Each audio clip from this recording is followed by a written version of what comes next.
ಕಾರ್ಯತತ್ಪರತೆಯಿಂದ ಮಾತ್ರ ರೂಪುಗೊಳ್ಳುತ್ತದೆ ನಮ್ಮ ಭವಿಷ್ಯ.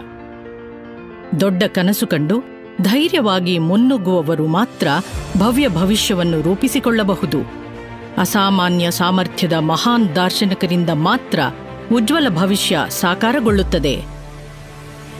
ಆತ್ಮವಿಶ್ವಾಸದಿಂದ ಮುಂದಡಿಯಿಟ್ಟು ತಮ್ಮ ಭವಿಷ್ಯತ್ತನ್ನು ರೂಪಿಸಿಕೊಳ್ಳುವುದಲ್ಲದೆ ಲಕ್ಷಾಂತರ ಜನರ ಬದುಕಿಗೆ ದಾರಿದೀಪವಾದ ಅಪರೂಪದ ವ್ಯಕ್ತಿಯ ಸ್ಫೂರ್ತಿದಾಯಕ ಕಥೆ ಇದು. ಮಹಾನ್ ಶಿಕ್ಷಣ ಶಿಲ್ಪಿ, ಅನನ್ಯ ಸಾಧಕ ಡಾಕ್ಟರ್ ಪ್ರಭಾಕರ ಕೋರೆ ಅವರ ಅನುಪಮ ಜೀವನದ ಗಾಥೆ ಇಲ್ಲಿದೆ.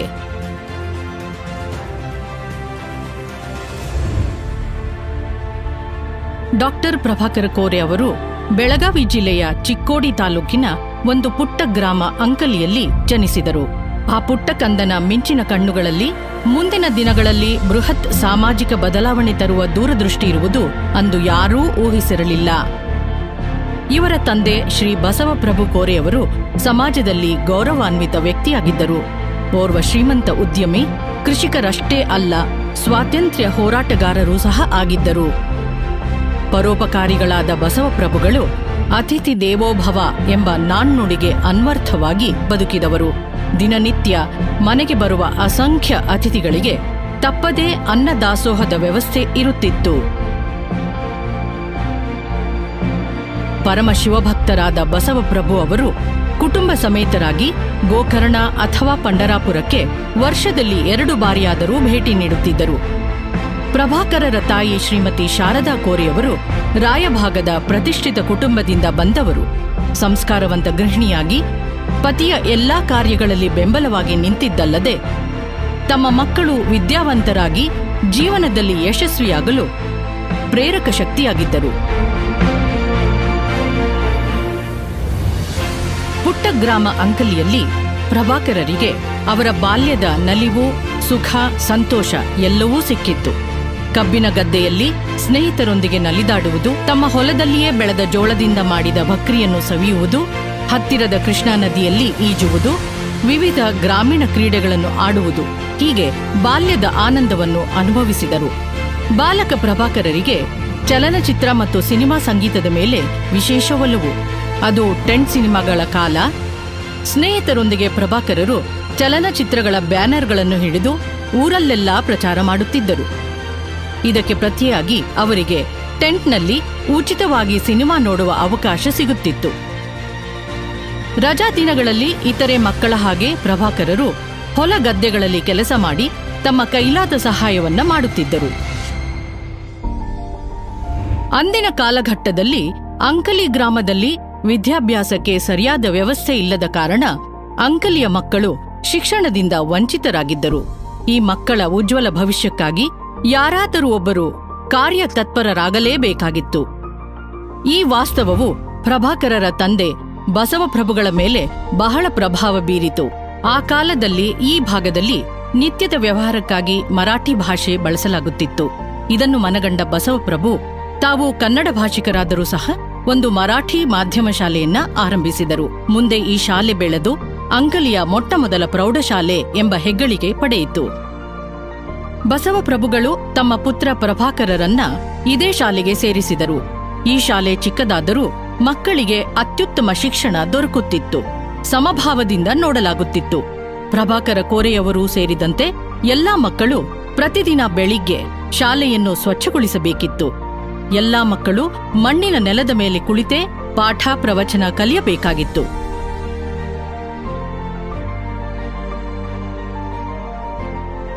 ತಮ್ಮ ಮನೆಯಲ್ಲಿಯೂ ಸಹ ಪ್ರಭಾಕರರ ತಂದೆ ತಾಯಿ ಕಟ್ಟುನಿಟ್ಟಿನ ನಿಬಂಧನೆಗಳನ್ನು ಹಾಕಿ ಶಿಸ್ತಿನಿಂದ ಅವರನ್ನು ಬೆಳೆಸಿದರು.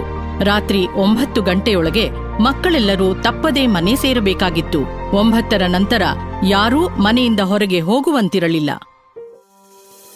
ಆದರೆ ಇವರ ಮನೆಯ ಬಾಗಿಲು ಸಾಧು ಸಂತರಿಗೆ, ಅತಿಥಿಗಳಿಗೆ ಸದಾ ತೆರೆದಿರುತ್ತಿತ್ತು. ಮನೆಗೆ ಅತಿಥಿಗಳಾಗಿ ಬಂದ ಹಿರಿಯರ ವಿಚಾರಧಾರೆ, ಚಿಂತನೆಗಳನ್ನ ಪ್ರಭಾಕರರು ಕಿವಿಗೊಟ್ಟು ಆಲಿಸುತ್ತಿದ್ದರು. ಹೀಗೆ ಪ್ರಭಾಕರರು 7ನೇ ತರಗತಿಯವರೆಗೆ ತಮ್ಮ ಗ್ರಾಮ ಅಂಕಲಿಯ ಶಾಲೆಯಲ್ಲೇ ವಿದ್ಯಾಭ್ಯಾಸ ಮಾಡಿದರು. ತಮ್ಮ 8ನೇ ತರಗತಿಗೆ ಬೆಳಗಾವಿಯ ಕೆಎಲ್ಇ ಸಂಸ್ಥೆಯ ಜಿಎ ಹೈಸ್ಕೂಲಿಗೆ ದಾಖಲಾದರು. ಹಳ್ಳಿಯ ಸರಳ ಮುಗ್ಧ ಯುವಕ ಪ್ರಭಾಕರರಿಗೆ ಮೊಟ್ಟ ಮೊದಲ ಬಾರಿಗೆ ಅಂಕಲಿ ಗ್ರಾಮದ ಹಳ್ಳಿಗಾಡಿನ ಪರಿಸರಕ್ಕೆ ವಿಭಿನ್ನವಾದ ನಗರ ಜೀವನದ ಪರಿಚಯವಾಯಿತು. ಬೆಳಗಾವಿಯ ದಂಡು ಪ್ರದೇಶದ ಮನೆಯೊಂದರಲ್ಲಿ ಪೇಯಿಂಗ್ ಗೆಸ್ಟ್ ಆಗಿ ವಾಸ ಆರಂಭವಾಯಿತು. ಹೀಗಿರುವಾಗ 1963ರಲ್ಲಿ ತಂದೆ ಬಸವಪ್ರಭುಗಳು ಹೃದಯಾಘಾತದಿಂದ ಅಕಾಲಿಕ ಮರಣವನ್ನಪ್ಪಿದರು. ಪ್ರಭಾಕರರನ್ನ ಮರಳಿ ಅಂಕಲಿಗೆ ಕರೆತಂದು ತಾಯಿಯನ್ನು ನೋಡಿಕೊಳ್ಳಲು ನಿಯೋಜಿಸಲಾಯಿತು.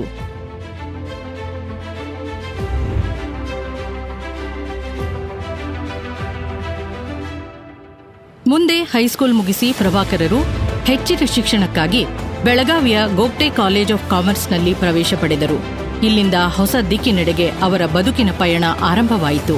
ತಮ್ಮ ಹಾಗೂ ತಮ್ಮ ಸುತ್ತಲ ಜಗತ್ತಿನ ಅಭಿವೃದ್ಧಿಗೆ ನೂತನ ವ್ಯಾಖ್ಯಾನ ಬರೆಯಲು ಇಲ್ಲಿಂದ ಮುನ್ನಡಿಯಿಟ್ಟರು.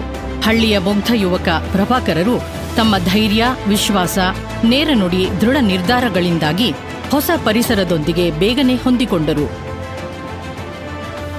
ಅಲ್ಪ ಸಮಯದಲ್ಲೇ ಸಹಪಾಠಿಗಳ ಸ್ನೇಹ ಸಂಪಾದಿಸಿದರು. ಮುಖ್ಯವಾಗಿ ಆನಂದ್ ಸರಾಫ್, ಮನಮೋಹನ್ ಪೈ ಮತ್ತು ಅಜಿತ್ ಹೆರ್ವಾಡ್ಕರ್ ಈ ಮೂವರು ಸ್ನೇಹಿತರು ಮುಂದೆ ಪ್ರಭಾಕರರ ಜೀವನದಲ್ಲಿ ನಿರ್ಣಾಯಕ ಪಾತ್ರ ವಹಿಸಿದರು. ಇವರ ಮಧ್ಯೆ ಇದ್ದ ಗಾಢವಾದ ಬಾಂಧವ್ಯ ಯುವ ಸ್ಫೂರ್ತಿಯಿಂದ ಕೂಡಿತ್ತು. ಯುವಕ ಪ್ರಭಾಕರರಿಗೆ 3 ವಿಷಯಗಳಲ್ಲಿ ಹೆಚ್ಚು ಆಸಕ್ತಿ ಇತ್ತು. ಅವುಗಳೆಂದರೆ ಚಲನಚಿತ್ರ, ಪುಸ್ತಕ ಹಾಗೂ ರಾಜಕೀಯ. ಸಮೋಸಾದ ಜೊತೆಗೆ ಚಾಯ್ ಪೇ ಚರ್ಚಾ ಅವರ ಅಚ್ಚುಮೆಚ್ಚಿನ ದಿನಚರಿಗಳಲ್ಲಿ ಒಂದಾಗಿತ್ತು. ರಾಜಕೀಯ ಕ್ಷೇತ್ರದ ಬಗ್ಗೆ ಪ್ರಭಾಕರ ಕೋರೆಯವರಿಗೆ ಹೆಚ್ಚಿನ ಆಸಕ್ತಿ. ಇದಕ್ಕೆ ಪೂರಕವಾಗಿ ಪ್ರತಿದಿನ ತಪ್ಪದೆ ಶ್ರದ್ಧೆಯಿಂದ ವೃತ್ತಪತ್ರಿಕೆಗಳನ್ನು ಓದುತ್ತಿದ್ದರು. ವಯೋಸಹಜವಾಗಿ ಪ್ರಭಾಕರರಲ್ಲಿಯೂ ಸಹ ತುಂಟತನವಿತ್ತು. ಒಂದು ದಿನ ಪ್ರಾಂಶುಪಾಲರ ಕೋಣೆಯಲ್ಲಿ ಇಣುಕಿ ಅವರ ಕುರ್ಚಿಯಲ್ಲಿ ಕುಳಿತುಕೊಂಡರು.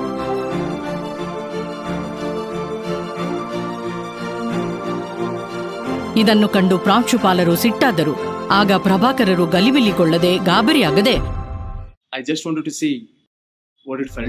ಎಂದು ಶಾಂತವಾಗಿ ಉತ್ತರಿಸಿ ಅಲ್ಲಿಂದ ಹೊರ ನಡೆದರು. ಕನ್ನಡ ಸಂಘದ ಕಾರ್ಯ ಚಟುವಟಿಕೆಗಳು ಅವರಲ್ಲಿರುವ ನಾಯಕತ್ವದ ಗುಣಗಳನ್ನು ಗುರುತಿಸುವಲ್ಲಿ ನೆರವಾದವು. ರಾಜಕೀಯದ ಆಸಕ್ತಿ ಜೊತೆಗೆ ಹೊಸ ವಾತಾವರಣದಲ್ಲಿ ಕಲಿತ ಗುಣಲಕ್ಷಣಗಳೂ ಸೇರಿ ಅಲ್ಪ ಸಮಯದಲ್ಲೇ ಇವರೊಬ್ಬ ನುರಿತ ವಿದ್ಯಾರ್ಥಿ ನಾಯಕರಾಗಿ ನಂತರ ಜನಸಾಮಾನ್ಯರ ಜನಪ್ರಿಯ ನಾಯಕನಾಗಿ ಪರಿವರ್ತನೆ ಹೊಂದಲು ಸಾಧ್ಯವಾಯಿತು. ಆಗ 1966 ಗೋಗಟೆ ಕಾಲೇಜಿನ ವಿದ್ಯಾರ್ಥಿ ಪರಿಷತ್ ಪ್ರಧಾನ ಕಾರ್ಯದರ್ಶಿ ಹುದ್ದೆಗೆ ಚುನಾವಣೆ. ಮಾಜಿ ಕಾರ್ಯದರ್ಶಿ ಅಜಿತ್ ಹೆರ್ವಾಡ್ಕರ್ ಹಾಗೂ ಮೊದಲ ಬಾರಿಗೆ ಪ್ರಭಾಕರ ಕೋರೆಯವರು ನಾಮಪತ್ರ ಸಲ್ಲಿಸಿದ್ದರು. ಮೇಲ್ನೋಟಕ್ಕೆ ಕನ್ನಡ ಭಾಷಿಕ ಹಾಗೂ ಮರಾಠಿ ಭಾಷಿಕ ಸ್ನೇಹಿತರ ನಡುವಿನ ಹೋರಾಟ ಎಂಬಂತೆ ಕಾಣುತ್ತಿತ್ತು. ಆದರೆ ತೆರೆಮರೆಯಲ್ಲಿ ನಡೆದದ್ದೇ ಬೇರೆ. ಈ ಸ್ನೇಹಿತರ ಸೌಹಾರ್ದ ಸಂಬಂಧ ಹೇಗಿತ್ತೆಂದರೆ, ಮೊದಲೇ ನಿರ್ಧರಿಸಿದಂತೆ ಅಜಿತ್ ಅವರು ತಮ್ಮ ನಾಮಪತ್ರವನ್ನ ಹಿಂಪಡೆದರು. ಚುನಾವಣೆ ನಡೆಯದೆ ಪ್ರಭಾಕರ ಕೋರೆಯವರು ಅವಿರೋಧವಾಗಿ ಆಯ್ಕೆಯಾದರು. ಯುವಕರ ಈ ತಂತ್ರಗಾರಿಕೆ ಎಲ್ಲರನ್ನೂ ಅಚ್ಚರಿಗೊಳಿಸಿತು. ಹೀಗೆ ಗೋಗ್ಟೆ ಕಾಲೇಜಿನ ಇತಿಹಾಸದಲ್ಲಿಯೇ ಮೊಟ್ಟ ಮೊದಲ ಬಾರಿಗೆ ಕನ್ನಡ ಭಾಷಿಕ ಅಭ್ಯರ್ಥಿಯೊಬ್ಬರು ವಿದ್ಯಾರ್ಥಿ ಸಂಘದ ಪ್ರಧಾನ ಕಾರ್ಯದರ್ಶಿಯಾದರು. ಈ ಘಟನೆ ಈ ಸ್ನೇಹಿತರ ನಡುವಿನ ಪ್ರೀತಿ ಬಾಂಧವ್ಯ, ಭಾಷಾ ಸಂಬಂಧಗಳಿಗಿಂತ ಹೆಚ್ಚು ಎಂದು ತೋರಿಸಿಕೊಟ್ಟಿತು. ಪ್ರಭಾಕರ ಕೋರೆಯವರ ನಯ, ವಿನಯ, ರಾಜಕೀಯ ಸೂಕ್ಷ್ಮತೆಯ ಗುಣಗಳಿಂದಾಗಿ ಒಬ್ಬ ನಾಯಕನ ಉದಯವಾಯಿತು. ವಿದ್ಯಾರ್ಥಿ ಸಂಘದ ಪ್ರಧಾನ ಕಾರ್ಯದರ್ಶಿಯಾಗಿ ಯಾವುದೇ ಸಮಸ್ಯೆಯನ್ನ ಬಗೆಹರಿಸುವುದರಿಂದ ಹಿಡಿದು ವಿದ್ಯಾರ್ಥಿಗಳಿಗೆ ಬೃಹತ್ ಭಾರತ ದರ್ಶನ ಪ್ರವಾಸವನ್ನು ಅಚ್ಚುಕಟ್ಟಾಗಿ ಆಯೋಜಿಸಿ ನಿರ್ವಹಿಸುವಲ್ಲಿಯೂ ಯಶಸ್ವಿಯಾದರು. ಜಪಾನ್ ದೇಶದ ಓಸಾಕದಲ್ಲಿ ನಡೆದ ವಿದ್ಯಾರ್ಥಿ ಪರಿಷತ್ ಸಮಾವೇಶದ ಎಕ್ಸ್ಪೋದಲ್ಲಿ ಪಾಲ್ಗೊಂಡಿದ್ದು ಅವರ ಜೀವನದಲ್ಲಿ ಪ್ರಮುಖ ತಿರುವು ತಂದುಕೊಟ್ಟ ಸಂಗತಿ. ನಂತರ ಹಾಂಗ್ಕಾಂಗ್, ಮನಿಲಾ ಮತ್ತು ಸಿಂಗಾಪುರಕ್ಕೂ ಭೇಟಿ ಕೊಟ್ಟರು. ಜಪಾನ್ ದೇಶವು ಜವಳಿ ಮತ್ತು ಎಲೆಕ್ಟ್ರಾನಿಕ್ಸ್ ಕ್ಷೇತ್ರದ ತಾಂತ್ರಿಕತೆಯಲ್ಲಿ ಸಾಧಿಸಿರುವ ಪ್ರಗತಿ ಪ್ರಭಾಕರರ ಮೇಲೆ ಗಾಢವಾದ ಪ್ರಭಾವ ಬೀರಿತು. ವಿದೇಶ ಪ್ರಯಾಣವನ್ನು ಮುಗಿಸಿ ಹಿಂದಿರುಗಿದ ಪ್ರಭಾಕರ ಕೋರೆಯವರಿಗೆ ಅದ್ಭುತ ಸ್ವಾಗತ ದೊರೆಯಿತು. ಏಕೆಂದರೆ ಅಂಕಲಿ ಗ್ರಾಮದಿಂದ ವಿದೇಶ ಪ್ರಯಾಣ ಮಾಡಿದ ಮೊದಲ ವ್ಯಕ್ತಿ ಅವರಾಗಿದ್ದರು. ಮೊಟ್ಟ ಮೊದಲ ಬಾರಿಗೆ ಸುಮಾರು 4,000 ಜನರ ಬೃಹತ್ ಸಭೆಯನ್ನು ಉದ್ದೇಶಿಸಿ ಮಾತನಾಡಿದ ಪ್ರಭಾಕರ ಕೋರೆಯವರು ಜಪಾನ್ ದೇಶದ ತಮ್ಮ ಅನುಭವವನ್ನು ಹಂಚಿಕೊಂಡರು. ಓಸಾಕಾ ಹಾಗೂ ಇನ್ನಿತರ ನಗರಗಳ ಮಟ್ಟಕ್ಕೆ ಅಂಕಲಿ ಗ್ರಾಮವನ್ನು ಅಭಿವೃದ್ಧಿಪಡಿಸುತ್ತೇನೆ ಎಂದು ಎಲ್ಲರೆದುರು ಪ್ರತಿಜ್ಞೆ ಮಾಡಿದರು. ಪ್ರಭಾಕರ ಕೋರೆಯವರು ತಮ್ಮ ಕುಟುಂಬದ 4 ಜನ ಸಹೋದರರು 3 ಸಹೋದರಿಯರಲ್ಲಿ ಪದವಿ ಪಡೆದ ಮೊದಲ ಸದಸ್ಯ. ಭವಿಷ್ಯತ್ತನ್ನು ಭವ್ಯವಾಗಿ ರೂಪಿಸುವಲ್ಲಿ ಶಿಕ್ಷಣದ ಮಹತ್ವವನ್ನು ಪ್ರಭಾಕರ ಕೋರೆಯವರು ಮನಗಂಡಿದ್ದರು. ಹೀಗಾಗಿ ಪದವಿ ಪೂರ್ಣಗೊಳಿಸಿ ಕಾನೂನು ವಿಷಯ ಓದಲು ಮುಂಬೈಗೆ ತೆರಳಿದರು. ಅಮೆರಿಕಾದ ವಿಶ್ವವಿದ್ಯಾಲಯದಲ್ಲಿ ಓದಿ ಮಾಸ್ಟರ್ಸ್ ಇನ್ ಮ್ಯಾನೇಜ್ಮೆಂಟ್ ಪದವಿ ಪಡೆಯುವುದು ಅವರ ಜೀವನದ ಮಹತ್ತರ ಆಕಾಂಕ್ಷೆಯಾಗಿತ್ತು. ಆದರೆ ವಿಧಿ ಲಿಖಿತವೇ ಬೇರೆ ಇತ್ತು. ಅಂಕಲಿ ಗ್ರಾಮಕ್ಕೆ ಹಿಂದಿರುಗಿ ಕುಟುಂಬದ ವ್ಯವಹಾರಗಳ ಜವಾಬ್ದಾರಿಯನ್ನು ತೆಗೆದುಕೊಳ್ಳುವಂತೆ ಮನೆಯ ಸದಸ್ಯರು ಒತ್ತಾಯಿಸಿದ ಕಾರಣ ಪ್ರಭಾಕರರು ಭಾರವಾದ ಹೃದಯದಿಂದ ಉನ್ನತ ಶಿಕ್ಷಣದ ಆಸೆಯನ್ನು ಬದಿಗಿಟ್ಟು ಹೊಸ ಜವಾಬ್ದಾರಿಗಳನ್ನು ಹೊರಬೇಕಾಯಿತು. 1973 ಪ್ರಭಾಕರರ ಜೀವನದಲ್ಲಿ ಮತ್ತೊಂದು ಪ್ರಮುಖ ಘಟ್ಟ. ಪುಣೆಯ ಫರ್ಗ್ಯೂಸನ್ ಕಾಲೇಜಿನ ಬಿಎಸ್ಸಿ ಪದವೀಧರೆ ಆಶಾ ಕೊಠಾವಳೆ ಅವರೊಂದಿಗೆ ಇವರ ವಿವಾಹ. ಆಶಾ ಕೊಠಾವಳೆ ಅವರು ಪುಣೆಯ ಸುಶಿಕ್ಷಿತ ಮಧ್ಯಮ ವರ್ಗದ ಕುಟುಂಬಕ್ಕೆ ಸೇರಿದವರು. 7 ಜನ ಒಡ ಹುಟ್ಟಿದವರಲ್ಲಿ ಒಬ್ಬಳೇ ಮಗಳು. ಗ್ರಾಮೀಣ ಜೀವನಕ್ಕೆ ಹೊಂದಿಕೊಳ್ಳಲಾಗದ ಆತಂಕದಿಂದ ಆಶಾ ಅವರು ಈ ಮದುವೆ ಪ್ರಸ್ತಾಪವನ್ನ ನಿರಾಕರಿಸಿದ್ದರು. ಆದರೆ ಪ್ರಭಾಕರರು ಯಾವುದೇ ನಿರಾಕರಣೆಯನ್ನು ಸ್ವೀಕರಿಸುವ ಜಾಯಮಾನದವರಲ್ಲ. Jawaharlal Nehru medical college dean ಆಗಿದ್ದ ಡಾಕ್ಟರ್ ಜೀರಿಗಿ ಅವರು ಆಶಾ ಅವರ ಕುಟುಂಬದ ಆತ್ಮೀಯರು ಎಂಬುದನ್ನು ಅರಿತ ಪ್ರಭಾಕರರು ಡಾಕ್ಟರ್ ಜೀರಿಗಿ ಅವರ ಮೂಲಕ ತಮ್ಮ ಮನದಾಸೆಯನ್ನು ಆಶಾ ಅವರಿಗೆ ರವಾನಿಸಿದರು. ಅವರ ವಿಶ್ವಾಸದ ಮಾತುಕತೆಗಳಿಂದ ಅಂತಿಮವಾಗಿ ಆಶಾ ಅವರು ಪ್ರಭಾಕರರನ್ನ ಮದುವೆಯಾಗಲು ಒಪ್ಪಿಕೊಂಡರು. ಆಶಾ ಅವರ ಶೈಕ್ಷಣಿಕ ಅರ್ಹತೆಯ ಬಗ್ಗೆ ಪ್ರಭಾಕರರಿಗೆ ಅಪಾರವಾದ ಗೌರವ ಮತ್ತು ಅಭಿಮಾನವಿತ್ತು. ಇವರ ಅದ್ಧೂರಿ ವಿವಾಹದಲ್ಲಿ 50,000ಕ್ಕೂ ಹೆಚ್ಚು ಜನ ಪಾಲ್ಗೊಂಡು ತಮ್ಮ ಅಚ್ಚುಮೆಚ್ಚಿನ ಸೊಸೆಯನ್ನು ಅಂಕಲಿ ಗ್ರಾಮಕ್ಕೆ ಬರಮಾಡಿಕೊಂಡರು. ಈ ಮದುವೆಯು 2 ಕುಟುಂಬದ ನಡುವಿನ ಸಂಬಂಧ ಮಾತ್ರವಲ್ಲದೆ ಸಮಸ್ತ ಗ್ರಾಮದ ಬಾಂಧವ್ಯಕ್ಕೆ ಅನ್ವಯವಾಗಿತ್ತು. ಪ್ರಭಾಕರರ ಪ್ರೀತಿಯ ಮಡದಿಯಾಗಿ ಆಶಾ ಅವರು ಕುಟುಂಬದ ಎಲ್ಲಾ ಸದಸ್ಯರೊಂದಿಗೆ ಆತ್ಮೀಯವಾಗಿ ಬೆರೆತರು. ಕೌಟುಂಬಿಕ ನೆಮ್ಮದಿ ಮತ್ತು ಸಂತೋಷಕ್ಕೆ ಕಾರಣರಾದರು. ಪ್ರಭಾಕರ ಕೋರೆ ಅವರನ್ನ ಇನ್ನಷ್ಟು ಶಾಂತ, ಸೌಮ್ಯ ಮತ್ತು ಸಂಯಮದ ವ್ಯಕ್ತಿಯನ್ನಾಗಿ ಪರಿವರ್ತಿಸುವಲ್ಲಿ ಆಶಾ ಕೋರೆಯವರ ಪಾತ್ರ ಪ್ರಮುಖವಾದದ್ದು. ಮೊದಮೊದಲು ಒಂದೇ ಒಂದು ಹೆಣ್ಣು ಮಗು ಸಾಕು ಎಂದು ಪ್ರಭಾಕರ ಕೋರೆಯವರ ಇಂಗಿತವಾಗಿತ್ತು. ಸಮಾಜದಲ್ಲಿ ಹೆಣ್ಣು ಮಕ್ಕಳ ಮೌಲಿಕ ಪಾತ್ರವನ್ನು ಗೌರವಿಸುವ ಅವರಿಗೆ ಹಿರಿಯ ಮಗಳು ಪ್ರೀತಿ ಜನಿಸಿದಾಗ ಸಂತೋಷಕ್ಕೆ ಪಾರವೇ ಇರಲಿಲ್ಲ.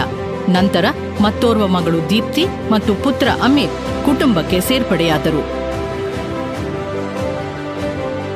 ತಮ್ಮ ಮಕ್ಕಳಿಗೆ ಆಧುನಿಕ ಶಿಕ್ಷಣದ ಅವಕಾಶವನ್ನು ಕಲ್ಪಿಸಿಕೊಡಲು 1977ರಲ್ಲಿ ಅಂಕಲಿಯಿಂದ ಬೆಳಗಾವಿಯ ಟಿಳಕವಾಡಿಗೆ ಬಂದು ನೆಲೆಸಿದರು. ಆದರೆ ಅಂಕಲಿ ಗ್ರಾಮದಿಂದ ಎಂದೂ ದೂರವಾಗಲಿಲ್ಲ. ಅಂಕಲಿಯ ಸಂಸ್ಕೃತಿ, ಸಂಪ್ರದಾಯ, ಕೌಟುಂಬಿಕ ಸಂಬಂಧಗಳನ್ನ ಇಂದಿಗೂ ಉಳಿಸಿಕೊಂಡು ಬೆಳೆಸಿಕೊಂಡು ಬಂದಿದ್ದಾರೆ. ಈ ಕಾಲಘಟ್ಟದಲ್ಲಿ ಯುವಕ ಪ್ರಭಾಕರರು ತಮ್ಮ ಕೌಟುಂಬಿಕ ಜೀವನದಲ್ಲಿ ಮಗ್ನರಾಗಿದ್ದರು. ಸಹೋದರರ ಜೊತೆಗೂಡಿ ಕುಟುಂಬದ ವ್ಯವಹಾರಗಳನ್ನು ನೋಡಿಕೊಳ್ಳುತ್ತಿದ್ದರು. ಹೊಸದಾಗಿ ಸ್ಥಾಪನೆಯಾಗಿದ್ದ ಸಹಕಾರಿ ಸಕ್ಕರೆ ಕಾರ್ಖಾನೆ, ಪೆಟ್ರೋಲ್ ಪಂಪ್ಗಳು, ಬೆಲ್ಲದ ವ್ಯಾಪಾರ, ಜವಳಿ ವ್ಯಾಪಾರ, ಕಿರಾಣಿ ಅಂಗಡಿ, ಸಾರಿಗೆ ವ್ಯವಹಾರ, ಈ ರೀತಿ ಅನೇಕ ವ್ಯವಹಾರಗಳಲ್ಲಿ ಪಾಲ್ಗೊಳ್ಳುತ್ತಿದ್ದರು. ಇದರ ಜೊತೆಗೆ ಕುಟುಂಬದ 300 ಎಕರೆ ಜಮೀನಿನ ಕೃಷಿ ಚಟುವಟಿಕೆಯ ಮೇಲುಸ್ತುವಾರಿಯನ್ನೂ ಮಾಡುತ್ತಿದ್ದರು. ನೇರವಾಗಿ ರಾಜಕೀಯದಲ್ಲಿ ತೊಡಗಿಸಿಕೊಳ್ಳದಿದ್ದರೂ ತಮ್ಮ ಸಹೋದರರು ಪ್ರತಿನಿಧಿಸುತ್ತಿದ್ದ ಸಹಕಾರಿ ಸಕ್ಕರೆ ಕಾರ್ಖಾನೆ, ಕೆಎಲ್ಇ ಸಂಸ್ಥೆಗಳ ಚುನಾವಣೆ ನಡೆದಾಗ ಅವರಿಗೆ ಬೆಂಬಲವಾಗಿ ನಿಲ್ಲುತ್ತಿದ್ದರು. ಆದರೆ ತಮ್ಮ ತಂದೆಯವರಿಂದ 1947ರಲ್ಲಿ ಸ್ಥಾಪಿತವಾದ ಅಂಕಲಿ ಎಜುಕೇಷನ್ ಸೊಸೈಟಿಯ ಚಟುವಟಿಕೆಗಳಲ್ಲಿ ಮಾತ್ರ ವೈಯಕ್ತಿಕವಾಗಿ ಪಾಲ್ಗೊಳ್ಳುತ್ತಿದ್ದರು. ನಂತರ 1974ರಲ್ಲಿ ಈ ಸೊಸೈಟಿಯ ಕಾರ್ಯದರ್ಶಿಗಳಾಗಿ ನಿಯುಕ್ತಿಯಾದರು. ಈ ಮಧ್ಯೆ 1981ರಲ್ಲಿ ಕುಟುಂಬಕ್ಕೆ ಮತ್ತೊಂದು ಆಘಾತ ಕಾದಿತ್ತು. ಹಿರಿಯ ಸಹೋದರ ಚಿದಾನಂದ ಕೋರೆಯವರು ಹೃದಯಾಘಾತದಿಂದ ಅಕಾಲಿಕ ನಿಧನ ಹೊಂದಿದರು. 1963ರಲ್ಲಿ ತಂದೆಯ ನಿಧನ ನಂತರ ಕುಟುಂಬದ ಆಧಾರ ಸ್ತಂಭವಾಗಿದ್ದ ಚಿದಾನಂದ ಕೋರೆಯವರು ಆ ಸಮಯದಲ್ಲಿ ಕೆಎಲ್ಇ ಸಂಸ್ಥೆಯ ಕಾರ್ಯಾಧ್ಯಕ್ಷರಾಗಿಯೂ ಸೇವೆ ಸಲ್ಲಿಸುತ್ತಿದ್ದರು. ಅಂಕಲಿ ಗ್ರಾಮದಲ್ಲಿ ಮೂಲಭೂತ ವೈದ್ಯಕೀಯ ಸೌಲಭ್ಯ, ಜೀವರಕ್ಷಕ ವೈದ್ಯಕೀಯ ಸೌಲಭ್ಯದ ಕೊರತೆಯಿಂದಾಗಿ ತಂದೆಯನ್ನು, ಹಿರಿಯ ಸಹೋದರನನ್ನು ಕಳೆದುಕೊಂಡಿದ್ದು ಪ್ರಭಾಕರ ಕೋರೆಯವರಿಗೆ ಹೆಚ್ಚು ನೋವುಂಟು ಮಾಡಿತು. ಆಗ ಇನ್ನು ಮುಂದೆ ಯಾರಿಗೇ ಆಗಲಿ ಈ ರೀತಿ ಆಗಬಾರದು ಎಂದು ಮನಸ್ಸಿನಲ್ಲಿಯೇ ಪಣತೊಟ್ಟರು.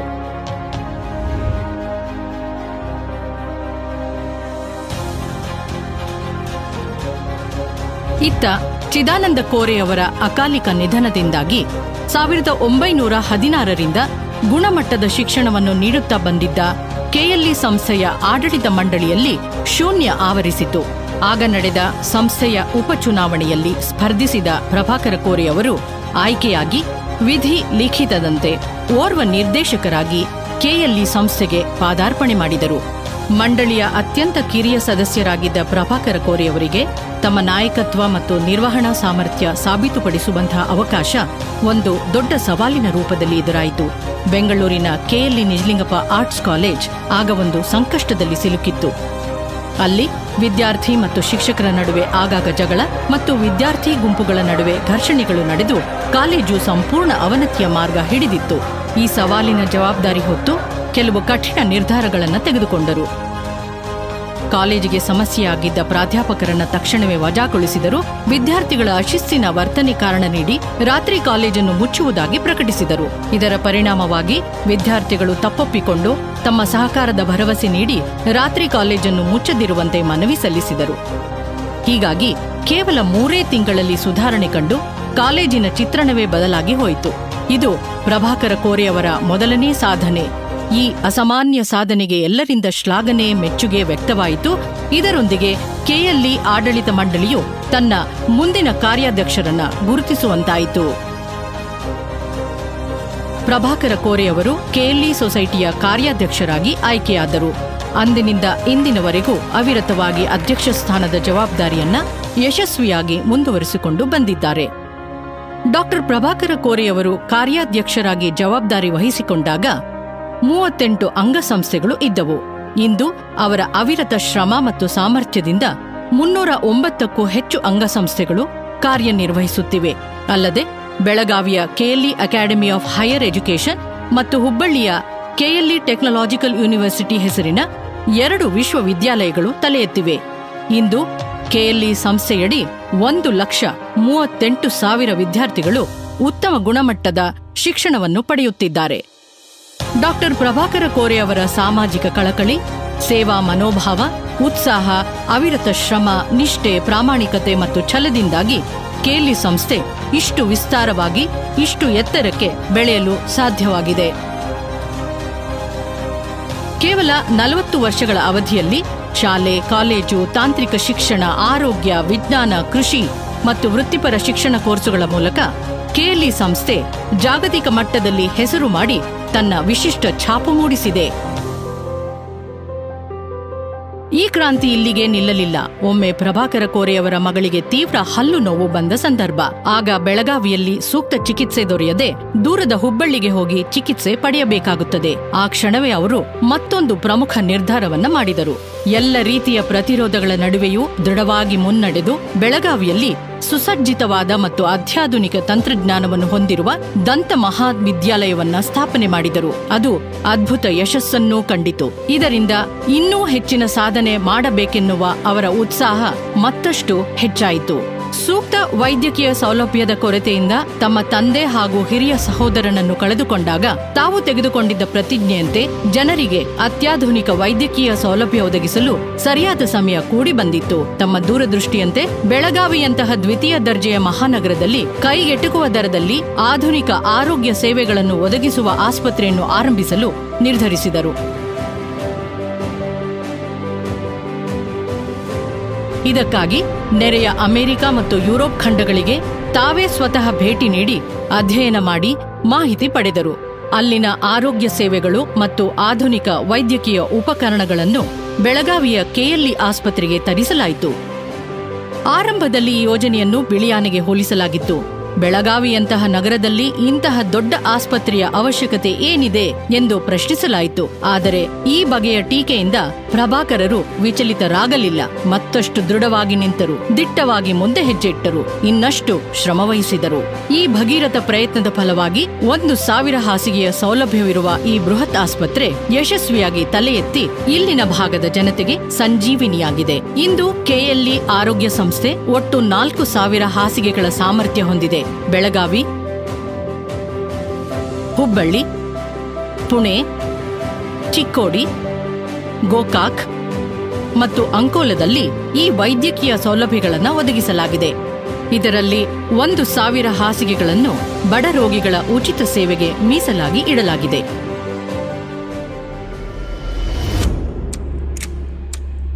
2006ರಲ್ಲಿ ಪ್ರಭಾಕರ ಕೋರೆಯವರಿಗೆ ಸಂಬಂಧಪಟ್ಟಂತೆ ಒಂದು ದುರ್ಘಟನೆ ನಡೆಯಿತು. ಡಾಕ್ಟರ್ ಕೋರೆ ಅವರ ಮೇಲೆ ಮಾರಣಾಂತಿಕ ದಾಳಿಯಾಯಿತು.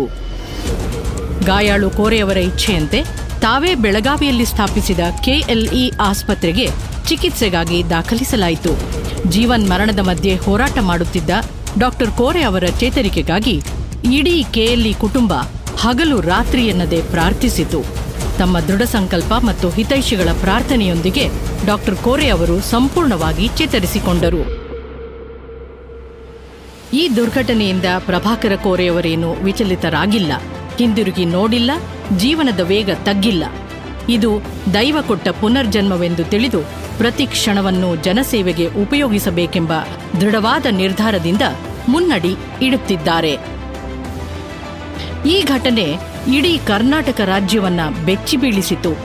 ಪಕ್ಷಾತೀತವಾಗಿ ಎಲ್ಲಾ ರಾಜಕೀಯ ವ್ಯಕ್ತಿಗಳು ತಮ್ಮ ಕಳವಳವನ್ನ ವ್ಯಕ್ತಪಡಿಸಿದರು. ಖುದ್ದಾಗಿ ಭೇಟಿ ಮಾಡಿ ಆರೋಗ್ಯ ವಿಚಾರಿಸಿದರು. ರಾಜಕೀಯವಾಗಿ ಬೇರೆ ಪಕ್ಷದವರಾದರೂ ಅಂದಿನ ಮುಖ್ಯಮಂತ್ರಿ ಶ್ರೀ ಕುಮಾರಸ್ವಾಮಿ ಅವರು ಡಾಕ್ಟರ್ ಕೋರೆಯವರ ಸ್ವಗೃಹಕ್ಕೆ ಆಗಮಿಸಿ ಅವರಿಗೆ ರಾಜ್ಯೋತ್ಸವ ಪ್ರಶಸ್ತಿ ಪ್ರದಾನ ಮಾಡಿದರು. ಡಾಕ್ಟರ್ ಕೋರೆ ಅವರ ಕನಸಿನ ಸಾಕಾರವಾದ KLE JNMC ಮಹಿಳಾ ಮತ್ತು ಮಕ್ಕಳ ಆರೋಗ್ಯ ಸಂಶೋಧನಾ ಘಟಕ ಇಂದು WHO ಮಾನ್ಯತೆ ಪಡೆದ ಕೇಂದ್ರ. ಬಡ ಕುಟುಂಬಗಳ ತಾಯಂದಿರು ಮತ್ತು ನವಜಾತ ಶಿಶುಗಳ ಮರಣ ಮತ್ತು ಅಂಗವೈಕಲ್ಯದ ಪ್ರಕರಣಗಳನ್ನು ಆದಷ್ಟು ಕಡಿಮೆ ಮಾಡುವ ನಿಟ್ಟಿನಲ್ಲಿ ಇಲ್ಲಿ ಅನೇಕ ಸಂಶೋಧನೆಗಳು ನಡೆಯುತ್ತವೆ. ಈ ಸಂಶೋಧನೆಗಳ ಫಲ ಜಗತ್ತಿನಾದ್ಯಂತ ಉತ್ತಮ ಆರೋಗ್ಯ ನೀತಿ ರಚಿಸುವಲ್ಲಿ ಸಹಾಯಕವಾಗಿ ಸಾವಿರಾರು ಜೀವಗಳ ರಕ್ಷಣೆಯಾಗಿದೆ. ಕೃಷಿ ತಂತ್ರಜ್ಞಾನ ಮತ್ತು ಆಧುನಿಕ ಕೃಷಿ ವಿಧಾನಗಳಲ್ಲಿ ರೈತರ ಮಕ್ಕಳಿಗೆ ತರಬೇತಿ ನೀಡಲು ಡಾಕ್ಟರ್ ಕೋರೆ 1999ರಲ್ಲಿ ICAR KLE ಕೃಷಿ ವಿಜ್ಞಾನ ತರಬೇತಿ ಮತ್ತು ಸಂಶೋಧನಾ ಕೇಂದ್ರ ಸ್ಥಾಪಿಸಿದರು. ಈ ಕೇಂದ್ರವು ಫೀಲ್ಡ್ ಟ್ರಯಲ್ಸ್ ನಡೆಸುತ್ತದೆ, ಡಿಜಿಟಲ್ ಮಾಧ್ಯಮದ ಮೂಲಕ ಸಲಹೆಗಳನ್ನು ನೀಡುತ್ತದೆ, ಹೈನುಗಾರಿಕೆ, ಜೇನು ಸಾಕಣೆ, ಎರೆಹುಳು ಗೊಬ್ಬರ ತಯಾರಿಕೆ ಹೀಗೆ ಹಲವಾರು ವಿಭಾಗಗಳಲ್ಲಿ ತರಬೇತಿ ನೀಡುತ್ತದೆ. ಅಲ್ಲದೆ ಕೃಷಿ ಉತ್ಪನ್ನಗಳ ಸುಗಮ ಮಾರಾಟಕ್ಕೂ ಸಹ ಸಹಾಯ ಮಾಡುತ್ತದೆ. ಭಾರತ ಸರ್ಕಾರ ನೀಡಿದ ಅನುದಾನಕ್ಕೆ 2 ಕೋಟಿ ರೂಪಾಯಿಗಳನ್ನು ಹೆಚ್ಚುವರಿಯಾಗಿ ಸೇರಿಸಿ ಏಕಕಾಲಕ್ಕೆ 100ಕ್ಕೂ ಹೆಚ್ಚು ರೈತರಿಗೆ ವಸತಿ ಕಲ್ಪಿಸುವ ರೈತರ ವಸತಿ ನಿಲಯವನ್ನ KVK ಆವರಣದಲ್ಲಿ ನಿರ್ಮಿಸಲಾಗಿದೆ. ಈ ಕೇಂದ್ರದಿಂದ 10,000ಕ್ಕೂ ಹೆಚ್ಚು ರೈತರು ಮಣ್ಣು ಮತ್ತು ನೀರು ಪರೀಕ್ಷಾ ಸೇವೆಗಳ ಲಾಭವನ್ನು ಪಡೆಯುತ್ತಾರೆ. ರೈತರಿಗೆ ಬೀಜ, ರಸಗೊಬ್ಬರ, ಸಸಿಗಳು, ಎಲೆ ಸಿಂಪಡಣೆ ಇತ್ಯಾದಿಗಳಿಗೆ ಚಿದಾನಂದ ಬಸವಪ್ರಭು ಕೋರೆ ಸಕ್ಕರೆ ಕಾರ್ಖಾನೆಯ ಕಿಸಾನ್ ಬಜಾರ್ನಿಂದ ಸಾಲ ಸೌಲಭ್ಯವನ್ನ ಒದಗಿಸಲಾಗುತ್ತದೆ. ಡಾಕ್ಟರ್ ಪ್ರಭಾಕರ ಕೋರೆ ಅವರ 25 ವರ್ಷಗಳ ಅವಿರತ ಸತತ ಪ್ರಯತ್ನದಿಂದ ಕರ್ನಾಟಕ ಸರ್ಕಾರದ ಯೋಜನೆಯಡಿಯಲ್ಲಿ 37 ಕೋಟಿ ರೂಪಾಯಿ ಮೊತ್ತದ ನಮ್ಮೂರ ಬಾಂದಾರ ತಲೆ ಎತ್ತಿದೆ. ಇದರಿಂದ ಸುತ್ತಮುತ್ತಲಿನ ದಿಗ್ಗೇವಾಡಿ, ಭಾವನಸವದತ್ತಿ, ನಸಲಾಪುರ, ಮಾಂಜರಿ, ಅಂಕಲಿ, ಕಲ್ಲೋಳಿ ಮತ್ತಿತರ ಸುತ್ತಮುತ್ತಲಿನ ಹಳ್ಳಿಗಳ 50,000 ಎಕರೆ ಪ್ರದೇಶಕ್ಕೆ ನೀರಾವರಿ ಸೌಲಭ್ಯ ಒದಗುತ್ತದೆ. 2017ರಲ್ಲಿ ಬರಗಾಲದಿಂದಾಗಿ ತೀವ್ರ ಸಂಕಷ್ಟಕ್ಕೆ ಸಿಲುಕಿ ಎಳಿ, ಮುನವಳ್ಳಿ, ಹುಕ್ಕೇರಿ ಹಾಗೂ ಸಮೀಪದ ಇನ್ನಿತರ ಗ್ರಾಮಗಳ ಪ್ರಗತಿಪರ ರೈತರು ಒಟ್ಟುಗೂಡಿ ಇಸ್ರೇಲ್ ದೇಶದ ಮಾದರಿ ಬೃಹತ್ ಹನಿ ನೀರಾವರಿ ಮತ್ತು ಉನ್ನತ ತಂತ್ರಜ್ಞಾನದ ಕೃಷಿ ಪದ್ಧತಿಯನ್ನು ಅಳವಡಿಸಿಕೊಳ್ಳಲು ತಯಾರಿ ಮಾಡಿಕೊಂಡರು. ಆದರೆ ಬಹುತೇಕ ರಾಷ್ಟ್ರೀಕೃತ ಬ್ಯಾಂಕ್ಗಳು ಈ ಯೋಜನೆಗೆ ಸಾಲ ನೀಡಲು ನಿರಾಕರಿಸಿದವು. ಹೀಗಾಗಿ ಈ ರೈತರು ಡಾಕ್ಟರ್ ಕೋರೆ ಅವರನ್ನ ಸಂಪರ್ಕಿಸಿದರು. ಆಗ ಕೋರೆ ಅವರು ತಮ್ಮ ಶಿವಶಕ್ತಿ ಸಕ್ಕರೆ ಕಾರ್ಖಾನೆಯ ಕಾರ್ಪೊರೇಟ್ ಗ್ಯಾರಂಟಿ ಮೂಲಕ ರೈತರಿಗೆ ಸಾಲ ಸಿಗುವಂತೆ ಮಾಡಿದರು. ಈ ಯೋಜನೆ 2022ರಲ್ಲಿ ಯಶಸ್ವಿಯಾಗಿ ಪೂರ್ಣಗೊಂಡು ರೈತರಿಗೆ ಪ್ರಯೋಜನವಾಯಿತು. ಅಂತೆಯೇ ಡಾಕ್ಟರ್ ಪ್ರಭಾಕರ ಕೋರೆ ಅವರು ರಾಣಿ ಚೆನ್ನಮ್ಮ ಮಹಿಳಾ ಸಹಕಾರಿ ಬ್ಯಾಂಕ್ನ ಸ್ಥಾಪನೆ ಮತ್ತು ಅಭಿವೃದ್ಧಿಯಲ್ಲಿ ಪ್ರಮುಖ ಪಾತ್ರ ವಹಿಸಿದ್ದಾರೆ. ಅತಿ ವೇಗವಾಗಿ ಬೆಳೆಯುತ್ತಿರುವ ಈ ಸಹಕಾರಿ ಬ್ಯಾಂಕ್ ಮಹಿಳಾ ಉದ್ಯಮಿಗಳಿಗೆ ಹಣಕಾಸು ಒದಗಿಸುವಲ್ಲಿ ವಿಶೇಷ ಒತ್ತು ನೀಡುತ್ತಿದೆ. ಡಾಕ್ಟರ್ ಪ್ರಭಾಕರ ಕೋರೆ ಅವರು KLE ಸ್ವಶಕ್ತಿ ಮಹಿಳಾ ಸಬಲೀಕರಣದ ಘಟಕದ ಪೋಷಕರು ಹಾಗೂ ಮಾರ್ಗದರ್ಶಕರು. ಈ ಘಟಕವು ಕೆಎಲ್ಇ ಸಂಸ್ಥೆಯ ಒಳಗೆ ಮತ್ತು ಹೊರಗೆ ಮಹಿಳೆಯರ ಸಬಲೀಕರಣಕ್ಕೆ ಬೆಂಬಲವಾಗಿದೆ. ಆರ್ಥಿಕವಾಗಿ ಹಿಂದುಳಿದಿರುವ ಹೆಣ್ಣು ಮಕ್ಕಳ ಸಬಲೀಕರಣಕ್ಕಾಗಿ ಡಾ. ಕೋರೆಯವರು ಸಿ ಮತ್ತು ಡಿ ವರ್ಗದ ಉದ್ಯೋಗಿಗಳ ತಲಾ ಒಂದು ಹೆಣ್ಣು ಮಗುವಿಗೆ ಪೂರ್ವ ಪ್ರಾಥಮಿಕದಿಂದ ಹಿಡಿದು ಉನ್ನತ ಶಿಕ್ಷಣದವರೆಗೆ ಉಚಿತ ಶಿಕ್ಷಣದ ವ್ಯವಸ್ಥೆ ಮಾಡಿದ್ದಾರೆ. ಕರ್ನಾಟಕ ಗ್ರಾಮೀಣ ಪ್ರದೇಶದ ವೀರಶೈವ ಲಿಂಗಾಯತ ಸಮುದಾಯಕ್ಕೆ ಸೇರಿದ ಹೆಣ್ಣು ಮಕ್ಕಳಿಗೆ ಉನ್ನತ ಶಿಕ್ಷಣ ಪಡೆಯಲು ಅನುವಾಗುವಂತೆ ಬೆಳಗಾವಿಯಲ್ಲಿ ಹಾಸ್ಟೆಲ್ ಸ್ಥಾಪನೆ ಮಾಡಿ ವಿದ್ಯಾರ್ಥಿನಿಯರಿಗೆ ಉಚಿತ ವಸತಿ ಮತ್ತು ಊಟದ ವ್ಯವಸ್ಥೆ ಮಾಡಿದ್ದಾರೆ.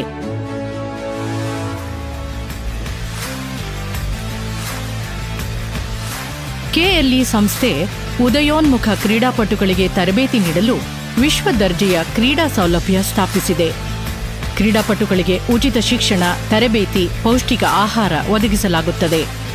ಭಾರತ ಸರ್ಕಾರದ ಉಪಕ್ರಮಗಳ ಅಡಿಯಲ್ಲಿ ಖೇಲೋ ಇಂಡಿಯಾ ಸೆಂಟರ್ ಕೆಹರ್ನಲ್ಲಿ ಆರಂಭಿಸಲಾಗಿದೆ. ಇಲ್ಲಿ ಅಥ್ಲೆಟಿಕ್ಸ್, ಈಜು ಮತ್ತು ಜೂಡೋದಲ್ಲಿ ತರಬೇತಿ ನೀಡಲಾಗುತ್ತದೆ. ಕ್ರಿಕೆಟ್ ದಂತಕತೆ ಅನಿಲ್ ಕುಂಬ್ಳೆ ಅವರ 10 ವೀಕ್ ಸಹಯೋಗದೊಂದಿಗೆ ಮಕ್ಕಳಲ್ಲಿ ಕ್ರೀಡಾ ಸಂಸ್ಕೃತಿ ಬೆಳೆಸಲು ಮತ್ತು ಸಾಮರ್ಥ್ಯಕ್ಕೆ ತಕ್ಕಂತೆ ಮಕ್ಕಳನ್ನು ಕ್ರೀಡಾಪಟುಗಳನ್ನಾಗಿ ತರಬೇತಿಗೊಳಿಸಲು ನಿಯೋಜಿಸಲಾಗಿದೆ. ಇದರಿಂದಾಗಿ ಒಲಿಂಪಿಕ್ಸ್, ವಿಶ್ವ ಚಾಂಪಿಯನ್ಶಿಪ್, ಮಿನಿ ವಿಶ್ವ ಫುಟ್ಬಾಲ್ ಚಾಂಪಿಯನ್ಶಿಪ್ಗಳಲ್ಲಿ ಭಾರತವನ್ನು ಪ್ರತಿನಿಧಿಸಿ ಬಹುಮಾನಗಳನ್ನು ಗೆದ್ದು ಯುವಕರು ಕ್ರೀಡೆಯಲ್ಲಿ ಉತ್ಕೃಷ್ಟರಾಗಿ ಹೊರಹೊಮ್ಮಲು ಕಾರಣರಾಗಿದ್ದಾರೆ. ಡಾ. ಪ್ರಭಾಕರ ಕೋರೆ ಅವರು ಕಲೆ ಮತ್ತು ಸಂಸ್ಕೃತಿಯ ಮಹಾನ್ ಪೋಷಕರು. ಸಂಗೀತ, ಸಾಹಿತ್ಯ, ರಂಗಭೂಮಿ ಮತ್ತಿತರ ಲಲಿತ ಕಲೆಗಳ ಬೆಳವಣಿಗೆಗೆ ವೇದಿಕೆಯನ್ನು ಒದಗಿಸುವ ಮೂಲಕ ಕಲಾವಿದರನ್ನು ಪೋಷಿಸುತ್ತಾರೆ.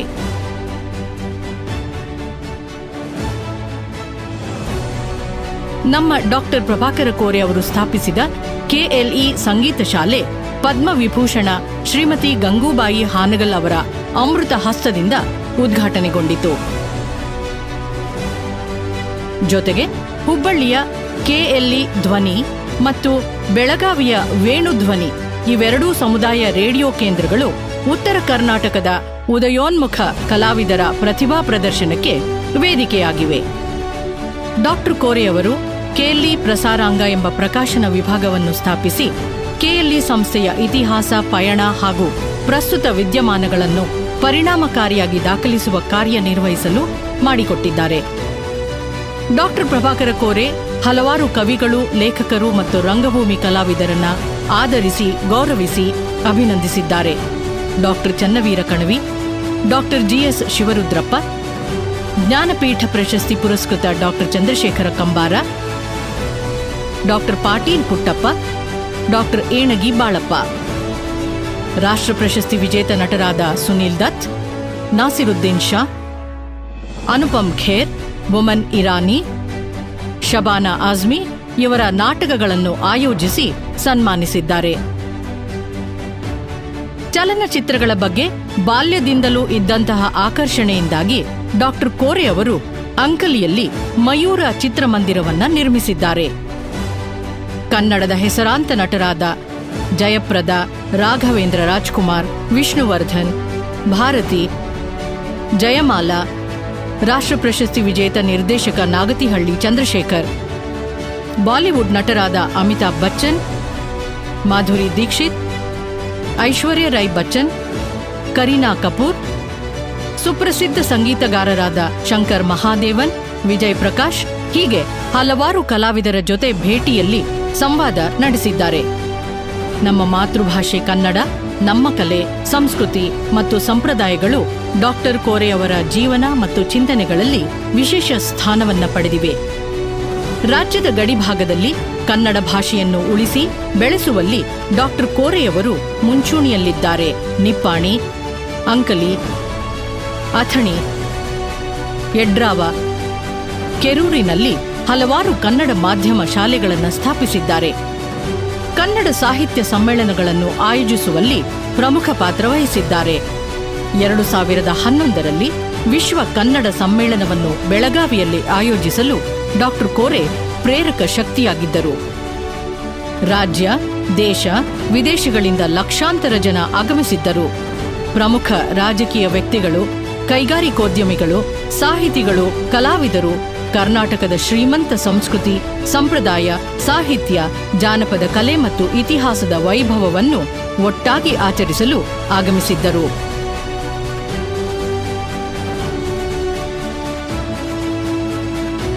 ಬೆಳಗಾವಿಯಲ್ಲಿ ಕನ್ನಡ ಭವನ ರಂಗಮಂದಿರ ಸ್ಥಾಪಿಸಲು ಡಾ. ಕೋರೆ ಪ್ರಮುಖ ಪಾತ್ರ ವಹಿಸಿದ್ದರು. ಕನ್ನಡ ಭಾಷೆಯ ಪೋಷಣೆಗಾಗಿ ಅವರ ಅಮೋಘ ಸೇವೆಯನ್ನು ಗುರುತಿಸಿ ಅವರಿಗೆ ಕೆಂಗಲ್ ಹನುಮಂತಯ್ಯ ದತ್ತಿ ಪ್ರಶಸ್ತಿಯನ್ನ ಪ್ರದಾನ ಮಾಡಲಾಯಿತು.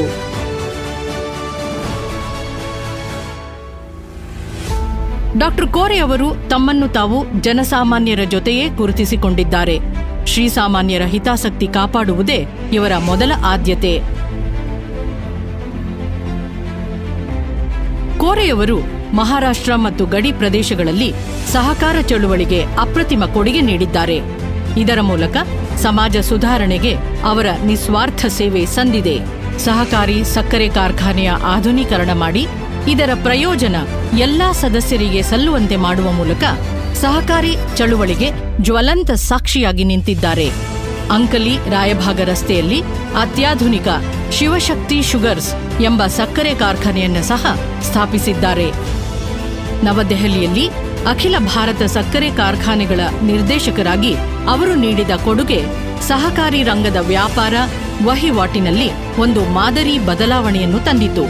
ಈ ಬದಲಾವಣೆ ಪ್ರಮುಖ ನಾಯಕರ ಮತ್ತು ಸಹಕಾರ ರಂಗದ ಫಲಾನುಭವಿಗಳ ಮೆಚ್ಚುಗೆಗೆ ಪಾತ್ರವಾಯಿತು. ಅಷ್ಟೇ ಅಲ್ಲ, ವಿಶ್ವಾಸ ನಂಬಿಕೆಗಳನ್ನೂ ಮೂಡಿಸಿತು. ಡಾ. ಕೋರೆ ಈ ಸಹಕಾರ ಚಳುವಳಿಯನ್ನು ಕೇವಲ ಸಕ್ಕರೆ ಉದ್ಯಮಕ್ಕೆ ಮೀಸಲಿಡದೆ ಇತರೆ ರಂಗಗಳಿಗೂ ವಿಸ್ತರಿಸಿದ್ದಾರೆ. ಇವರು ಆರಂಭಿಸಿದ ಹಲವಾರು ಸಹಕಾರಿ ಬ್ಯಾಂಕುಗಳು ಇವರ ಮೇಲಿನ ನಂಬಿಕೆ, ವಿಶ್ವಾಸದಿಂದಾಗಿ ಠೇವಣಿದಾರರನ್ನು, ಹೂಡಿಕೆದಾರರನ್ನು ಸೆಳೆಯುತ್ತಿವೆ. ರಾಜಕೀಯ ರಂಗವು ಎಂದಿಗೂ ಡಾ. ಕೋರೆಯವರ ಮೊದಲ ಆದ್ಯತೆಯಾಗಿತ್ತು. ಕಾಲೇಜು ವಿದ್ಯಾರ್ಥಿಯಾಗಿದ್ದಾಗಲೇ ರಾಜಕೀಯದಲ್ಲಿ ತಮಗೆ ಒಲವು ಇರುವುದನ್ನು ಅರ್ಥ ಮಾಡಿಕೊಂಡಿದ್ದರು.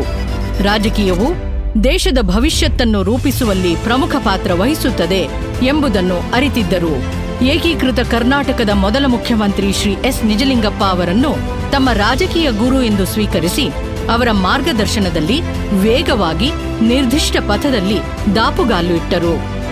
ರಾಜ್ಯಸಭಾ ಸದಸ್ಯರಾಗಿ 3 ಅವಧಿಗೆ ಸೇವೆ ಸಲ್ಲಿಸಿದ್ದಾರೆ. ಹಲವಾರು ಸಂಸದೀಯ ಸಮಿತಿಗಳ ಸದಸ್ಯರಾಗಿ ಸಕ್ರಿಯವಾಗಿ ತೊಡಗಿಸಿಕೊಂಡು ಗಮನಾರ್ಹ ಕೊಡುಗೆ ನೀಡಿದ್ದಾರೆ. ಹಲವಾರು ಅಂತಾರಾಷ್ಟ್ರೀಯ ನಿಯೋಗಗಳ ಅಧಿಕೃತ ಸದಸ್ಯರಾಗಿ ಹೊಸ ಅನುಭವಗಳನ್ನ, ಹೊಸ ಸ್ಫೂರ್ತಿಯನ್ನ ಪಡೆದುಕೊಂಡಿದ್ದಾರೆ. 2001ರಿಂದ 2007ರ ಅವಧಿಯಲ್ಲಿ ಕರ್ನಾಟಕ ವಿಧಾನ ಪರಿಷತ್ತಿನ ಸದಸ್ಯರಾಗಿ ಸಾರ್ಥಕ ಸೇವೆ ಸಲ್ಲಿಸಿದ್ದಾರೆ. ರಾಜಧಾನಿ ಬೆಂಗಳೂರಿನ ನಂತರ ಬೆಳಗಾವಿಯನ್ನು ಕರ್ನಾಟಕದ 2ನೇ ರಾಜಧಾನಿಯಾಗಿ ಮಾಡುವಲ್ಲಿ ಡಾ. ಕೋರೆ ನಿರ್ಣಾಯಕ ಪಾತ್ರ ವಹಿಸಿದರು. ರಾಜ್ಯ ವಿಧಾನಸಭೆಯ ಚಳಿಗಾಲದ 2 ಅಧಿವೇಶನಗಳನ್ನು ಬೆಳಗಾವಿಯ ಕೆಎಲ್ಇ ಜೆಎನ್ ವೈದ್ಯಕೀಯ ಕಾಲೇಜು ಕ್ಯಾಂಪಸ್ನಲ್ಲಿ ನಡೆಸುವಲ್ಲಿ ಯಶಸ್ವಿಯಾದರು. ಅವರ ಅನನ್ಯ ಕೊಡುಗೆಯನ್ನು ಗಮನಿಸಿ ರಾಜ್ಯ ಸರ್ಕಾರ ಒಂದು ಅಧಿವೇಶನದ ಅಧ್ಯಕ್ಷತೆಯ ಸನ್ಮಾನ ನೀಡಿ ಗೌರವಿಸಿತು. ಈ ಅಧಿವೇಶನಗಳಿಂದಾಗಿ ಉತ್ತರ ಕರ್ನಾಟಕದ ಅಭಿವೃದ್ಧಿಯ ಮೇಲೆ ವಿಶೇಷ ಪರಿಣಾಮ ಬೀರಿತು. ಹೀಗೆ ಆರಂಭ ಮಾಡಿ ಪ್ರತಿ ವರ್ಷ ಚಳಿಗಾಲದ ಅಧಿವೇಶನ ಬೆಳಗಾವಿಯಲ್ಲಿ ನಡೆಯುವಂತೆ ನಾಂದಿ ಹಾಡಿದರು. ಇದರಿಂದಾಗಿ ಅಂತಿಮವಾಗಿ ಬೆಳಗಾವಿಯಲ್ಲಿ ಸುವರ್ಣ ವಿಧಾನಸೌಧ ಸ್ಥಾಪನೆಯಾಯಿತು. ಪ್ರಭಾಕರ ಕೋರೆಯವರ ರಾಜಕೀಯ ಜೀವನ ಪ್ರಾದೇಶಿಕ ಮತ್ತು ರಾಷ್ಟ್ರೀಯ ಮಟ್ಟದಲ್ಲಿ ಹಲವಾರು ಮಹತ್ವದ ಮೈಲುಗಲ್ಲುಗಳಿಂದ ಕೂಡಿದೆ. ಹಲವಾರು ಪ್ರಮುಖ ರಾಜಕೀಯ ನಾಯಕರ ಜೊತೆ ಅವರ ಒಡನಾಟ. ಭಾರತದ ಗೌರವಾನ್ವಿತ ರಾಷ್ಟ್ರಪತಿಗಳು ಮತ್ತು ಉಪರಾಷ್ಟ್ರಪತಿಗಳಾದ ಶ್ರೀ ಜ್ಞಾನಿ ಜೈಲ್ ಸಿಂಗ್, ಶ್ರೀ ಶಂಕರ್ ದಯಾಳ್ ಶರ್ಮಾ, ಶ್ರೀ ಮೊಹಮ್ಮದ್ ಹಮೀದ್ ಅನ್ಸಾರಿ, ಶ್ರೀ ಎಪಿಜೆ ಅಬ್ದುಲ್ ಕಲಾಂ, ಶ್ರೀ ಪ್ರಣಬ್ ಮುಖರ್ಜಿ, ಶ್ರೀ ಎಂ ವೆಂಕಯ್ಯ ನಾಯ್ಡು, ಭಾರತದ ಗೌರವಾನ್ವಿತ ಪ್ರಧಾನಮಂತ್ರಿಗಳಾದ ಶ್ರೀ ರಾಜೀವ್ ಗಾಂಧಿ, ಶ್ರೀ ಪಿವಿ ನರಸಿಂಹರಾವ್, ಶ್ರೀ ಎಚ್.ಡಿ. ದೇವೇಗೌಡ, ಶ್ರೀ ಅಟಲ್ ಬಿಹಾರಿ ವಾಜಪೇಯಿ, ಶ್ರೀ ಮನಮೋಹನ್ ಸಿಂಗ್, ಶ್ರೀ ನರೇಂದ್ರ ಮೋದಿ. ಗೌರವಾನ್ವಿತ ಸಚಿವರಾದ ಶ್ರೀ ಗುಲಾಂ ನಬಿ ಆಜಾದ್, ಶ್ರೀ ಅನಂತ್ ಕುಮಾರ್, ಶ್ರೀ ಮನೋಹರ್ ಪರಿಕರ್, ಶ್ರೀ ಅರುಣ್ ಜೇಟ್ಲಿ, ಶ್ರೀ ನಿತಿನ್ ಗಡ್ಕರಿ, ಶ್ರೀ ರಾಜನಾಥ್ ಸಿಂಗ್, ಶ್ರೀಮತಿ ಮನೇಕಾ ಗಾಂಧಿ, ಡಾಕ್ಟರ್ ಹರ್ಷವರ್ಧನ್, ಶ್ರೀ ಅಮಿತ್ ಶಾ, ಶ್ರೀ ಪ್ರಹ್ಲಾದ್ ಜೋಶಿ, ಶ್ರೀ ಧರ್ಮೇಂದ್ರ ಪ್ರಧಾನ್, ಶ್ರೀ ಅನುರಾಗ್ ಠಾಕೂರ್, ಶ್ರೀ ರಾಜವರ್ಧನ್ ಸಿಂಗ್ ರಾಥೋಡ್, ಶ್ರೀ ಶರದ್ ಪವಾರ್, ಶ್ರೀಮತಿ ಸೋನಿಯಾ ಗಾಂಧಿ. ವಿವಿಧ ರಾಜ್ಯಗಳ ಗೌರವಾನ್ವಿತ ರಾಜ್ಯಪಾಲರಾದ ಶ್ರೀಮತಿ ವಿ.ಎಸ್. ರಮಾದೇವಿ, ಶ್ರೀ ಟಿ.ಎನ್. ಚತುರ್ವೇದಿ, ಶ್ರೀ ಹಂಸರಾಜ್ ಭಾರದ್ವಾಜ್, ಶ್ರೀ ಡಿ.ವೈ. ಪಾಟೀಲ್, ಶ್ರೀಮತಿ ಮೃದುಲಾ ಸಿನ್ಹಾ. ಕರ್ನಾಟಕದ ಮಾನ್ಯ ಮುಖ್ಯಮಂತ್ರಿಗಳಾದ ಶ್ರೀ ರಾಮಕೃಷ್ಣ ಹೆಗ್ಗಡೆ ಮತ್ತು Shri ಎಸ್.ಆರ್. Bommai, Shri Veerendra Patil, Shri S. Bangarappa, Shri ಜೆ.ಎಚ್. Patel, Shri SM. Krishna, Shri Dharam Singh, Shri H D. Kumaraswamy, Shri BS. Yediyurappa, Shri DV. Sadananda Gowda, Shri Jagadish Shettar, Shri Basavaraj Bommai. ಆಂಧ್ರಪ್ರದೇಶದ ಮುಖ್ಯಮಂತ್ರಿ ಶ್ರೀ ವೈ.ಎಸ್. ರಾಜಶೇಖರ ರೆಡ್ಡಿ, ಮಹಾರಾಷ್ಟ್ರದ ಮುಖ್ಯಮಂತ್ರಿ ಶ್ರೀ ದೇವೇಂದ್ರ ಫಡ್ನವೀಸ್. ಡಾಕ್ಟರ್ ಪ್ರಭಾಕರ ಕೋರೆ ಅವರು ಅಮೆರಿಕದ ಅಧ್ಯಕ್ಷ ಶ್ರೀ ಡೊನಾಲ್ಡ್ ಟ್ರಂಪ್ ಅವರನ್ನೂ ಸಹ ಭೇಟಿ ಮಾಡುವ ಗೌರವವನ್ನು ಪಡೆದುಕೊಂಡರು. ಅಮೆರಿಕದ ಆರೋಗ್ಯ ಇಲಾಖೆಯ ಕಾರ್ಯದರ್ಶಿ ಶ್ರೀಮತಿ ಕ್ಯಾಥಲಿನ್ ಸೆಬೇಲಿಯಸ್ ಅವರನ್ನು ಸಹ ಭೇಟಿ ಮಾಡುವ ಗೌರವ ಪಡೆದುಕೊಂಡರು. Chief of defence staff Shri Bipin Rawat, ಪ್ರಮುಖ ಕೈಗಾರಿಕೋದ್ಯಮಿಗಳಾದ ಶ್ರೀ ರತನ್ ಟಾಟಾ, ಶ್ರೀ ಎನ್.ಆರ್. ನಾರಾಯಣಮೂರ್ತಿ, ಶ್ರೀಮತಿ ಸುಧಾಮೂರ್ತಿ, ಆಧ್ಯಾತ್ಮಿಕ ಗುರುಗಳಾದ ಶ್ರೀ ಸಿದ್ದೇಶ್ವರ ಮಹಾಸ್ವಾಮಿಗಳು, ಜೈನ ಮುನಿ ಶ್ರೀ ತರುಣ್ ಸಾಗರ್ಜಿ ಮಹಾರಾಜ್, ಶ್ರೀ ಬಾಬಾ ರಾಮದೇವ್, ಸದ್ಗುರು ಶ್ರೀ ಜಗ್ಗಿ ವಾಸುದೇವ್, ಶ್ರೀ ಡಿ. ವೀರೇಂದ್ರ ಹೆಗ್ಗಡೆ, ಸದ್ಗುರು ಶಂಕರಾಚಾರ್ಯ ಶ್ರೀ ಶ್ರೀ ಭಾರತೀ ತೀರ್ಥ ಮಹಾಸ್ವಾಮೀಜಿ, ಸುಪ್ರಸಿದ್ಧ ಇಸ್ರೋ ವಿಜ್ಞಾನಿ ಎ.ಎಸ್. ಕಿರಣ್ ಕುಮಾರ್ ಹಾಗೂ ಭಾರತ ರತ್ನ ಡಾಕ್ಟರ್ ಸಿ.ಎನ್.ಆರ್. ರಾವ್. ಪ್ರಭಾಕರ ಕೋರೆಯವರಿಗೆ ಹಳ್ಳಿಯ ಜನ ಮತ್ತು ಅವರ ಸಮಸ್ಯೆಗಳ ಮೇಲೆಯೇ ಹೆಚ್ಚು ಗಮನ. ತಮ್ಮ ಬಾಲ್ಯವನ್ನು ಹಳ್ಳಿಯಲ್ಲಿ ಕಳೆದಿರುವುದರಿಂದ ಗ್ರಾಮೀಣ ಜೀವನದ ಬಗ್ಗೆ ಅವರಿಗೆ ಹೆಚ್ಚು ಆಕರ್ಷಣೆ. ಹಳ್ಳಿಯೇ ಅವರ ಅವಿಭಾಜ್ಯ ಅಂಗ. ಕೆಎಲ್ಇ ಸಂಸ್ಥೆಯ 50%ಕ್ಕೂ ಹೆಚ್ಚು ವಿದ್ಯಾಲಯಗಳು ಗ್ರಾಮೀಣ ಪ್ರದೇಶಗಳಲ್ಲಿ ಇರುವುದು ಇದಕ್ಕೆ ಸಾಕ್ಷಿ. ಗ್ರಾಮೀಣ ಭಾಗದ ಈ ವಿದ್ಯಾಸಂಸ್ಥೆಗಳಿಂದ ಹೆಚ್ಚಿನ ಆರ್ಥಿಕ ನೆರವು ಬರದೇ ಇದ್ದರೂ ಅವುಗಳನ್ನು ಹಾಗೆಯೇ ನಡೆಸುತ್ತಾ ಗ್ರಾಮೀಣ ಜನತೆ ಜಗತ್ತಿನ ಉತ್ಕೃಷ್ಟ ಶಿಕ್ಷಣದಿಂದ ವಂಚಿತರಾಗದಂತೆ ಅವಕಾಶ ಮಾಡಿಕೊಟ್ಟಿದ್ದಾರೆ. ಪ್ರಭಾಕರ ಕೋರೆ ಅವರು ವಿವಿಧ ಕ್ಷೇತ್ರಗಳಲ್ಲಿ ಸಲ್ಲಿಸಿದ ಅಸಾಧಾರಣ ಸೇವೆಗಳಿಗೆ ಅಸಂಖ್ಯ ಪ್ರಶಸ್ತಿ, ಪುರಸ್ಕಾರ, ಗೌರವ, ಮನ್ನಣೆಗಳು ಲಭಿಸಿವೆ. 2008ರಲ್ಲಿ ಧಾರವಾಡದ ಕರ್ನಾಟಕ ವಿಶ್ವವಿದ್ಯಾಲಯವು ಮೊದಲ ಡಾಕ್ಟರೇಟ್ ನೀಡಿ ಗೌರವಿಸಿತು. ಬೆಳಗಾವಿಯ ರಾಣಿ ಚೆನ್ನಮ್ಮ ವಿಶ್ವವಿದ್ಯಾಲಯವು 2013ರಲ್ಲಿ ಅವರಿಗೆ 2ನೇ ಗೌರವ ಡಾಕ್ಟರೇಟ್ ನೀಡಿ ಪುರಸ್ಕರಿಸಿತು. ಡಾಕ್ಟರ್ ಪ್ರಭಾಕರ ಕೋರೆ ಅವರು ಒಂದು ವಿನೂತನ USMKLE ಎಂಬ ಅಂತಾರಾಷ್ಟ್ರೀಯ ವೈದ್ಯಕೀಯ ಕಾರ್ಯಕ್ರಮವನ್ನು ಆರಂಭಿಸಿದ್ದಾರೆ. ಇದು ಬೆಳಗಾವಿಯ ಕೆಎಲ್ಇ ಕ್ಯಾಂಪಸ್ನಲ್ಲಿ ಮಲೇಷ್ಯಾದ ವಿದ್ಯಾರ್ಥಿಗಳ ವೈದ್ಯಕೀಯ ಶಿಕ್ಷಣಕ್ಕಾಗಿ ಮೀಸಲಿರುವ ಮಹಾವಿದ್ಯಾಲಯ.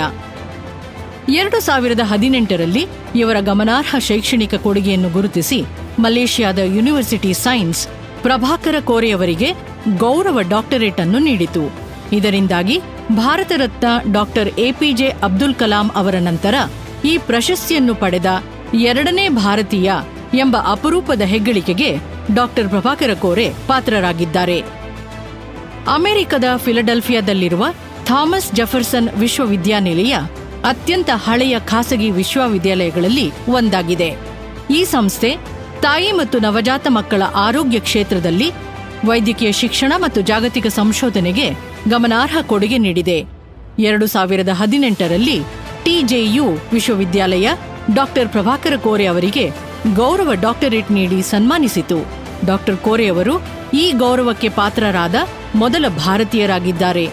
ಇದು ಥಾಮಸ್ ಜೆಫರ್ಸನ್ ವಿಶ್ವವಿದ್ಯಾಲಯದಲ್ಲಿ ಭಾರತ ಕೇಂದ್ರವನ್ನು ಸ್ಥಾಪಿಸಲು ಸಹ ಕಾರಣವಾಗಿದೆ. ವಿವಿಧ ರಂಗಗಳ ಹಲವಾರು ಪ್ರಶಸ್ತಿ ಗೌರವಗಳು ಡಾಕ್ಟರ್ ಕೋರೆಯವರನ್ನು ಅರಸಿ ಬಂದಿವೆ. ಅವರ ಸೇವೆ ಮತ್ತು ಸಾಧನೆಯು ನಿರಂತರವಾಗಿ ನಡೆಯುತ್ತಿರುವುದರಿಂದ ಇನ್ನಷ್ಟು ಪ್ರಶಸ್ತಿಗಳು ಅವರ ಮಡಿಲಿಗೆ ಬರುತ್ತಲೇ ಇವೆ.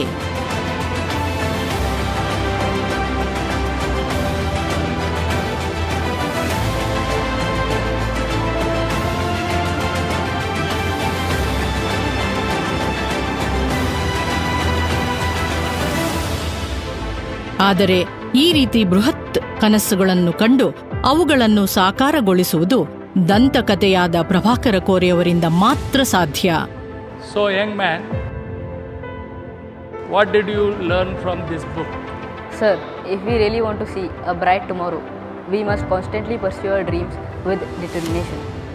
But remember 3 things: never stop dreaming big, never stop learning, and most important, never stop moving ahead.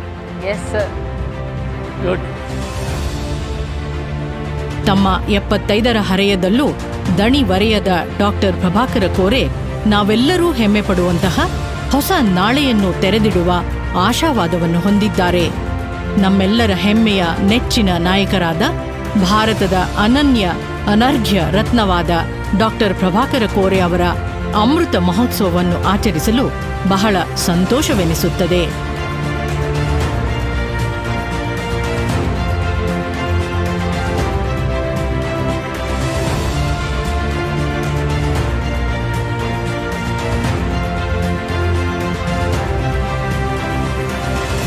The man who saw tomorrow, doctor Prabhakar ಕೋರೆ 75 ವರ್ಷಗಳ ಸಂಭ್ರಮಾಚರಣೆ.